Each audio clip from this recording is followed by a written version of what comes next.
Item ಯಾವುದೇ ಇರಲಿ try ಮಾಡಿ ಆಚಿ ಚಿಕನ್ ಮಸಾಲಾ.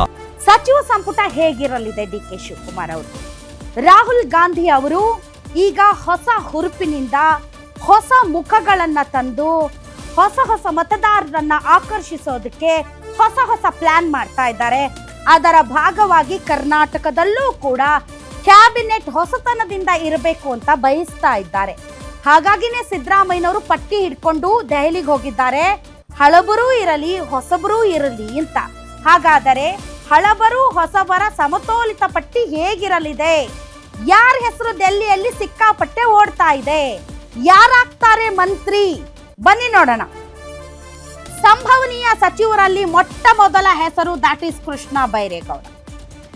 ಕೃಷ್ಣ ಬೈರೇಗೌಡ ಸಿದ್ದರಾಮಯ್ಯನವರಿಗೆ ಅತ್ಯಾಪ್ತರಾದರೂ ಕೂಡ ಡಿ.ಕೆ. ಶಿವಕುಮಾರ್ ಅವರು ತಮ್ಮ ಕ್ಯಾಬಿನೆಟ್ ನಲ್ಲಿ ಕೃಷ್ಣ ಬೈರೇಗೌಡ ಅವರನ್ನ ಇಟ್ಕೊಳ್ಳದೆ ಇದ್ರೆ ಡಿ.ಕೆ. ಶಿವಕುಮಾರ್ ಲೂಸರ್ ಆಗ್ತಾರೆ. ಯಾಕೆ ಅಂತಂದ್ರೆ ಕೃಷ್ಣ ಬೈರೇಗೌಡರು ಕೊಟ್ಟಂತ ಕೆಲಸವನ್ನ ಅಚ್ಚುಕಟ್ಟಾಗಿ ನಿಭಾಯಿಸೋದರಲ್ಲಿ ತುಂಬಾ ಎಕ್ಸ್ಪರ್ಟ್.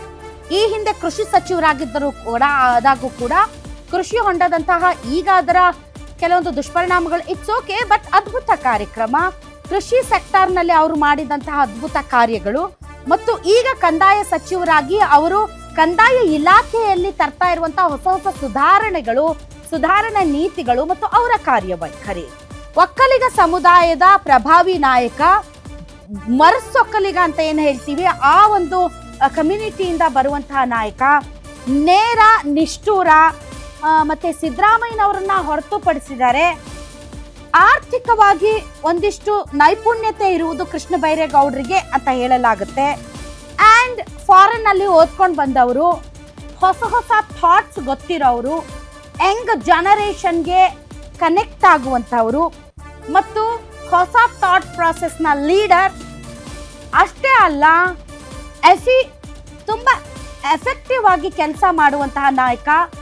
ಸ್ವತಃ ವಿರೋಧ ಪಕ್ಷಗಳು ಕೂಡ ಇರುವಂತಹ ಸಚಿವರಲ್ಲಿ the best is Krishna Byregowda ಅಂತ ಸರ್ಟಿಫಿಕೇಟ್ ಕೊಟ್ಟಿದ್ದಾರೆ. ಹೀಗಾಗಿ ಸಿದ್ದರಾಮಯ್ಯನವ್ರಿಗೆ ಆಪ್ತರಾದ್ರು ಅವರು ಡಿ.ಕೆ. ಶಿವಕುಮಾರ್ ಬಗ್ಗೆ ಎಂದೂ ಮಾತಾಡಿಲ್ಲ, ಕೆಲಸಕ್ಕೆ ಮಾತ್ರ ಅವರ ಮಾತು. ಹೀಗಾಗಿ Krishna Byregowda is a good bet. DK. Shivakumar ಅವರು ಅವರನ್ನ ತಮ್ಮ ಕ್ಯಾಬಿನೆಟ್ ನಲ್ಲಿ ಇಟ್ಟುಕೊಂಡರೆ ಡಿ.ಕೆ. ಶಿವಕುಮಾರ್ ಅವರಿಗೆ ಪ್ಲಸ್ ಪಾಯಿಂಟ್. ಹೀಗಾಗಿ ಡೆಫಿನೆಟ್ಲಿ ಕೃಷ್ಣ ಬೈರೇಗೌಡರು ಕ್ಯಾಬಿನೆಟ್ ಅಲ್ಲಿ ಇರ್ತಾರೆ.